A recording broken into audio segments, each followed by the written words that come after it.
Earlier today, I was talking about ChatGPT 5 and kind of the mixed reviews that people are getting with it. The reason people are getting mixed reviews is because ChatGPT 5 has a selector model in it that goes out and figures out which model is best. And if you are a user who's used to using a particular model, you're used to particular responses, you're used to how to interact with it, how to prompt with it, and you've become most likely very efficient at using that model.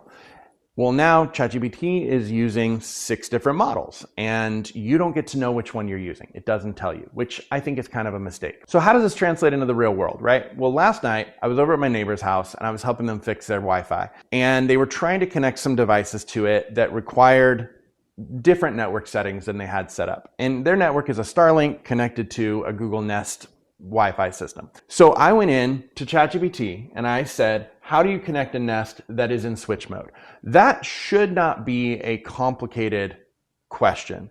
It is very lazy prompting, I will admit. I could have been much more robust, but the earlier models of GPT were so good at understanding nuance and context that they would have gotten there. Like, this would have gotten me an answer.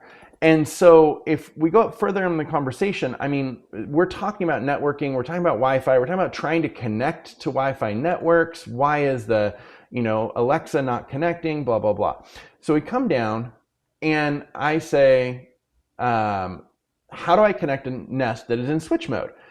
And so it says it might be seeing and set up pairing mode instead. So it has no idea what I'm talking about, right? And so then I'm like, no, I have a modem and a router, and the Nest system is just my Wi-Fi. It says, oh, got it. Thanks for clarifying. So now it says Nest Wi-Fi basics. Well, it forgot the question. I already asked it my question. Why in the world is it talking to me about the Wi-Fi basics, right? And so connecting to your Nest Wi-Fi, that's fine. And so then it tells me, hey, this is what you need to do, right? But all of this, that shouldn't have happened. It's unnecessary. And so if I go over to a platform like AVA that has API calls and connects to any of the GPT models, the old ones, and I can go in and select just like the old school days. If I say to it, how do I connect to a Nest operating in switch mode? It says, hey, I'm not entirely clear. This is kind of some prompting from AVA's back end that if it's not clear, it doesn't answer. It just asks follow-up questions. And I just say, what would be your best guess?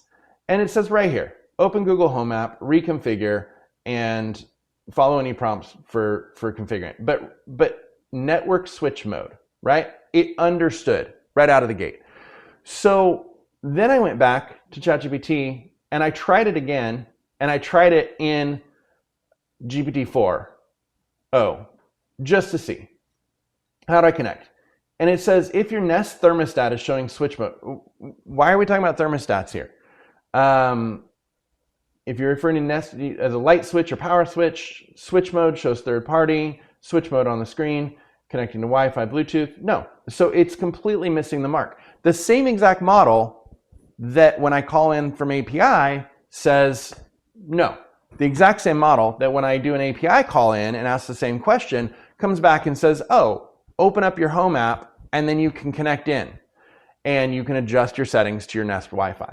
So even though they've given us back the ability to do auto and then legacy model 4.0, you're still getting a very interesting response from it. Do I think ChatGPT will work out the bugs? Yes. All of their new releases, there's been something where you're like, this is very frustrating, and they're very fast to fix it.